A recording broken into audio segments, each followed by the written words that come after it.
السلام عليكم ورحمة الله وبركاته. ازيكم يا حبايبي؟ عاملين ايه؟ يا رب تكونوا بخير ومبسوطين ومتهنيين. زي ما انتم شايفين كده الحلة اللي على البوتاجاز، يا ترى بقى، يا هل ترى فيها ايه النهاردة؟ يا ترى ام حامد عامله لنا ايه النهاردة حلو؟ انا عاملة النهاردة اكلة بصوا هتتفاجئوا بيها من جمالها ومن حلاوتها. يا ترى ايه يا ام حامد؟ دي لحمة بتتسلق، دي فراخ، دي معرفش ايه. طيب انا هقول لكم بقى النهاردة انا عاملة ايه اهو. هعري الحلة واعرفوا انتوا انا عاملة ايه. عرفتوا؟ انا عامله النهارده عدس. الحمد لله الجو النهارده ساقعه شويه، استغليت الفرصه دي وقلت ما اضيعهاش واعمل لهم شويه عدس. انا عامله العدس اهو، غسلته وسلقته وحطيت فيه طماطمايه وبصلايه، وكان عندي قرن شطه كده عشان ايه يحليه كده اهو. والعدس استوى وهطفي عليه وهقول لكم انا هعمل ايه النهارده. وبعد ما خلطت العدس هرجعه تاني في الحلة اللي انا سلقة فيها، بس يا دوبك انا شطفتها كده وخلاص. نفس الحل.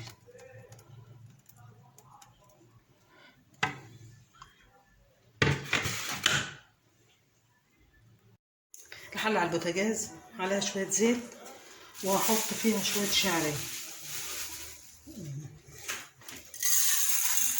صغيرين، يعني انا مش عايزة العدس يتقل.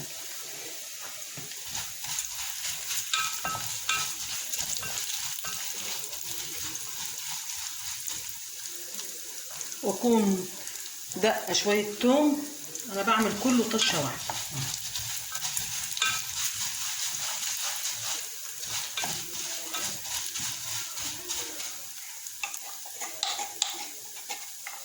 انزل على الشعرية دي بالثوم اللي انا دقاه بشوية كمون.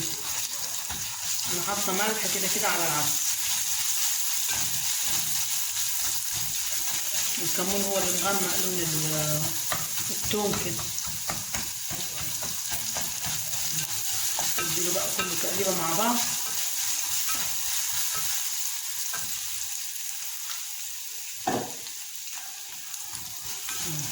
ده يحمر مع ده، بدل ما اعمل الشعريه في حاجه بزيت وسمنه، ساعات بحط حته زبده كده مع الزيت، وترجعي تعملي التوم تاني في حاجه تانيه، فهم الاتنين مع بعض كده. بس شطارتك ان انت تحطي التوم اول يا دوبك الشعريه ما تبدا تحمر، عشان لو انت حطيتي التوم والشعريه حمراء الشعريه هتتحرق. يعني انت تظبطي نفسك ان هما الاتنين ايه يحمروا في نفس الوقت. خلاص كده التوم احمر والشعريه ايه احمرت مع بعض، الاتنين مع بعض.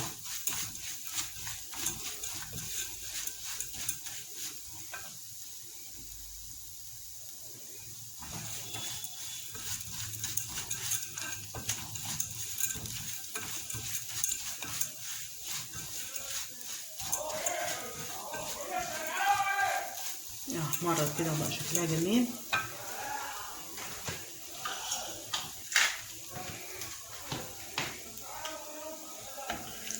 شيلها.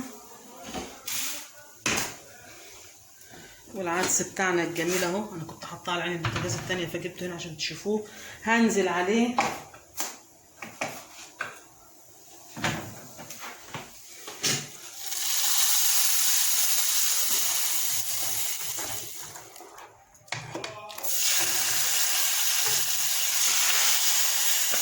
والله ما اقولكوش على الريحة والجمال.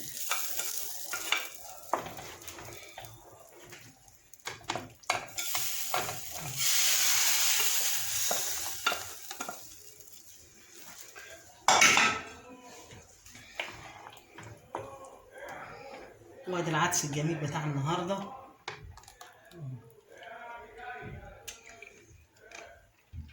الملح مظبوط، وقرن الشطه اللي انا حطاه ظابط الدنيا ومخلي العدس طعمه زي العسل.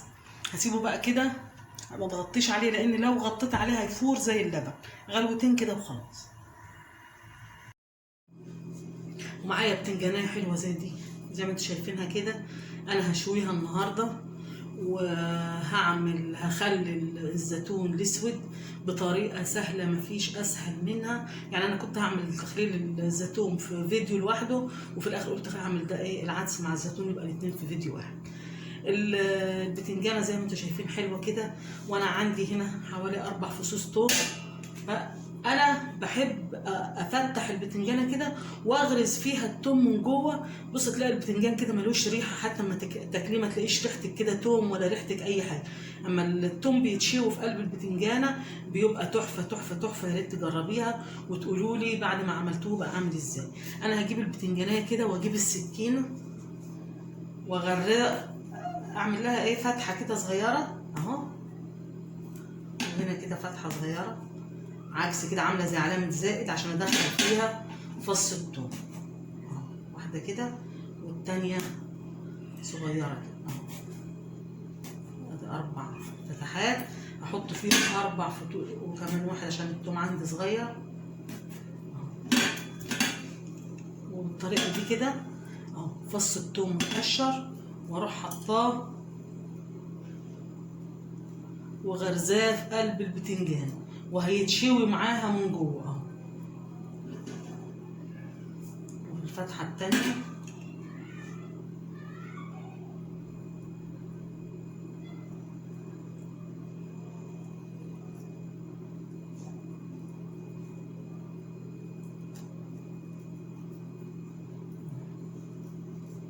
وفي الفتحه دي احط كمان فص.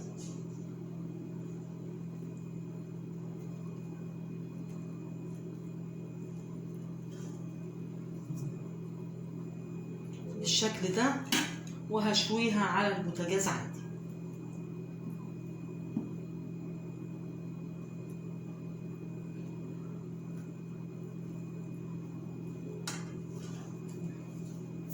شايفين؟ وهولع عليها البوتاجاز واحطها عليه.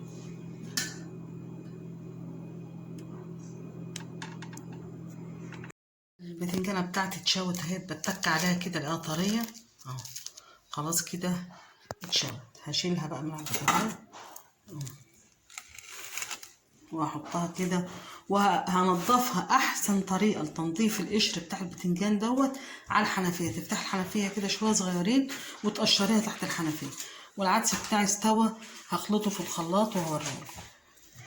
البتنجان بقى انا عندي فلفل 2 حمر كده وواحده خضرا، يعني واحده احمر على اخضر كده. انا مش عايزه البتنجان يبقى حراق لان العدس عندي حراق. وعندي ليمونه وعندي شويه كمون وعندي شويه ملح. وطبعا هنا مفيش توم لان انا حاطه التوم فين في البتنجان. البتنجان انا قشرته وهو بالشكل ده. انا ما بحبش اهرسه في الخلاط او في الكبه، انا بحب كده بيبقى ايه في حتت كده. فالحاجات دي كلها انا هعملها يا اما تعملوها في الكبه، او اذا كان عندك هون وبتحب الهون زي كده هتحطيهم في الهون وهتدقيهم في الهون. الخلطه عندي انا دقيتها الفلفل الاحمر والاخضر وعصرت عليهم نص ليمونه. وادي بقى البتنجان بتاعي ههرسه بالشوكه او الهراسه. انا ما بحبش اعمله في الخلاط او الكبه. احط بس نقطه زيت صغيره وبالهراسه بتاعتي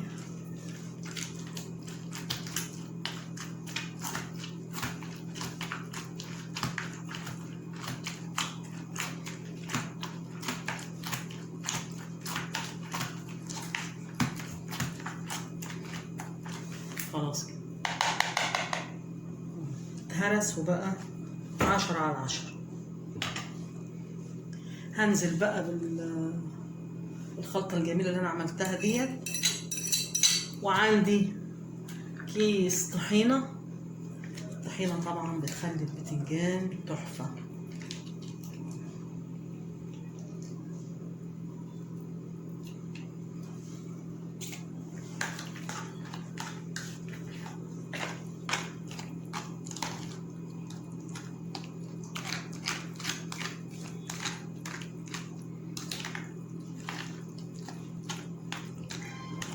والله فظيع والريحة ما اقولكوش.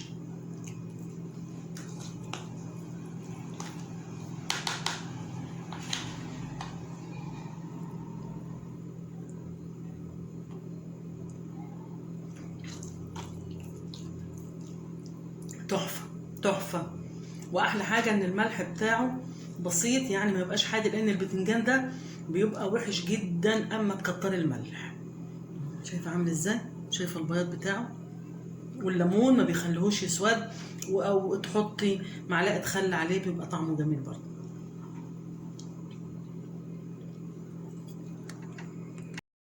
بص انا عندي بقى ازازه من ديت هخلي فيها شويه الزيتون اللي عندي عشان غطاها حلو ومحكم وايه وكويسه كده. انا ما عنديش برطمان، لان انا عندي برطمان زي ما انتم شايفين كده، انا مخليه اللفت، شايفين احمر وجميل ازاي وطعمه جميل، رغم ان انا عندي الضغط المفروض ولا اكل ولا ده ولا ده، بس بعمله عشان خاطر حامد، وزي يعني ايه كلت واحده كده ولا حاجه. انا عندي الازازه زي ايه زي ما انتم شايفين. هتقولي لي بقى عملت ايه في الزيتون يا ام حامد؟ الزيتون اهو، الزيتون الاسود انا جبته ولفيته بالملح حوالي 5 ايام، حطيته في ملح وحطيته في مصفى بلاستيك ورشيت عليه حوالي كيس ملح كامل، ورحت مقلباه كده تقليبه كده، وسبته في الملح بتاعه يتلف لمده اسبوع، وحطيت تحت المصفى طبق، بقت الميه السوداء بالمراره بتنزل في قلب الطبق اللي انا حطاه تحت المصفى دي. بعد كده رحت غاليه ميه وغسلت الزيتون من الملح اللي انا كنت لفاه بيه، ورحت حطاه في الطبق السلستين دوت، وغاليه الكاتل وكباه عليه. الكلام ده كان امتى؟ كان امبارح، وسبته في الميه من امبارح لحد النهارده. جيت الصبح لقيت الميه بتاعته سودا، كبيت الميه ورحت مغيره الميه وحاطه ميه نظيفه. والله طعمه اهو، شايفين الزيتونه بقت عامله ازاي؟ يعني بعد الملح ما كان مكرمشها، اول ما حطيتها في الميه السخنه صحصحت كده ورجعت تاني زي ما هي. عامله ازاي؟ رجعت بتلمع وزي ما تكوني لسه جايباها دلوقتي من على الشجره، بعد ما كانت مكرمشه خالص من الملح. وطعمها انا دقت واحده يعني ما فيهاش مراره زي اللي هي احنا كنا بنشوفها، لان انا حطيتها كتير في الملح، ودي نقعاها من امبارح في الميه الحلوه زي ما انتم شايفين كده اهو.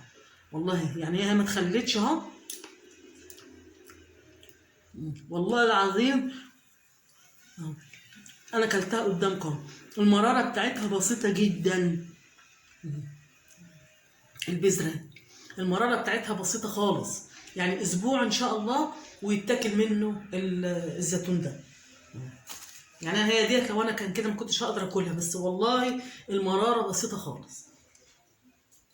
طيب ايه بقى المقادير بتاعت الملح؟ كل كوبايه ميه عليها معلقه ملح، يعني كل كوبايه تحط لها معلقه ملح. انا هجيب الازازه بقى بالشكل ده وابدا ايه، الازازه كان فيها شويه ميه بس انا هزود عليها ميه من غير، هعبي الزيتون بتاعي في الايه في الفتحه.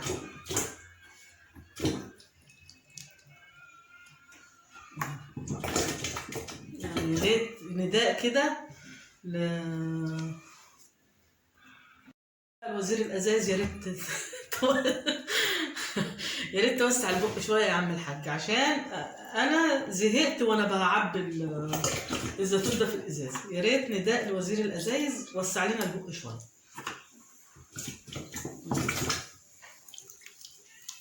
اخلص بقى الكميه كلها، لان انتوا ايه مش هتقعدوا معايا لحد ما اخلص، وهوريكم هعمل ايه.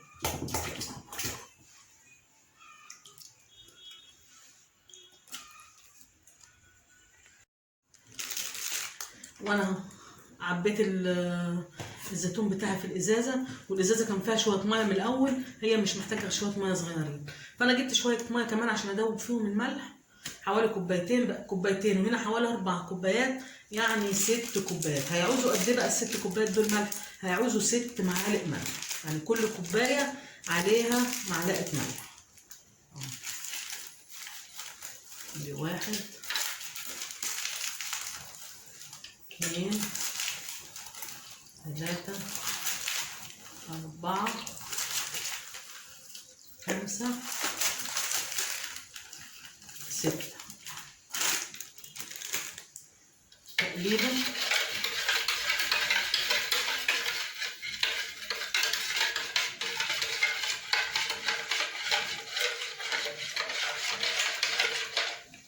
وادوب الملح وافضيه برضو من ايه، من نفس ذات الفتحه، هي ربنا يعيني بقى واشوف. كويس. الشفشق بتاعنا ده بوس كده هيفضل الميه اهو.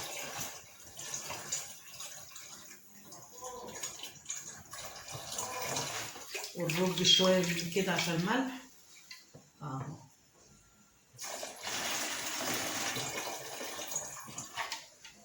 وشويه زيت من بتاع التموين بتاعنا العسل ونحطهم على الوش. وادي كده الزيتون بتاعنا يتخلل اهو.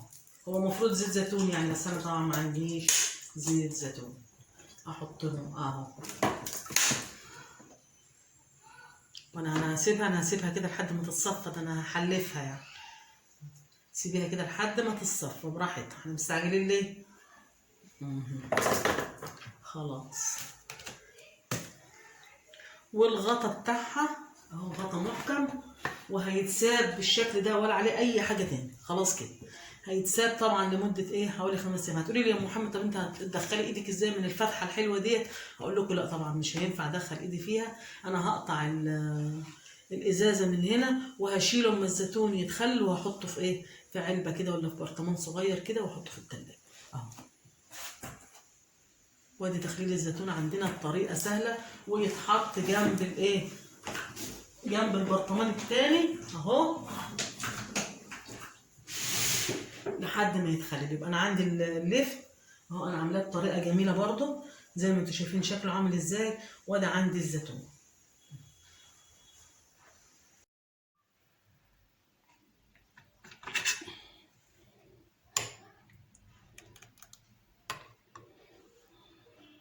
شايفه العدس عامل ازاي اهو. التقل بتاعه جميل، والشعريه انا بحبها خفيفه كده، ما بحبش اتقلها واهو. والبتنجان بتاعنا الجميل، فربنا يديمها نعمه كده ويحفظها من الزوال. والغدا بقى كان النهارده اهو. ايه رايكم في العدس الجميل؟ وعملت البتنجان وطماطم، وادي اللفت بتاعنا، وعندي جرجير هغسله، والحمد لله على كده النهارده، وجبنه، وخلاص على كده. اتمنى النهارده الفيديو يكون عجبكم، وما تنسوش اللايك، واذا كنت بتشوف القناه لاول مره يا ريت اشتراك. والسلام عليكم ورحمه الله وبركاته.